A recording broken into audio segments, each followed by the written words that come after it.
今日維修呢一個係蒸爐啊，商用蒸爐散熱發熱線。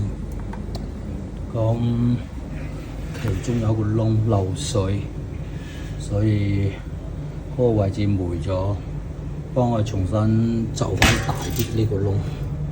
呢個窿包到窿咗，所以將佢嗰邊全部去咗去。正常窿係咁大嘅，但係佢呢個位置咧已經漏水啊，裂咗漏水。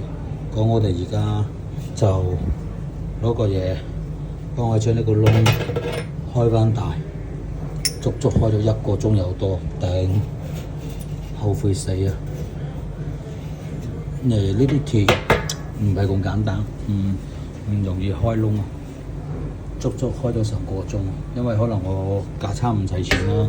而家正常嚟講嘅話，呢嚿嘢咧係咁樣懟落就可以開嘅，但係由於佢本身自己有個窿咧，冇咗個中心點，所以導致比較難開。足足整咗1個鐘，問你死未？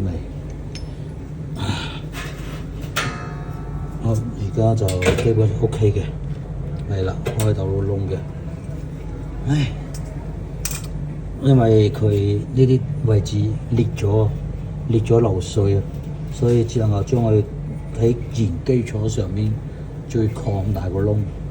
係啦，擴大咗個窿嘅話咧就 OK 噶啦，因為漏水嘅地方已經去咗啦嘛。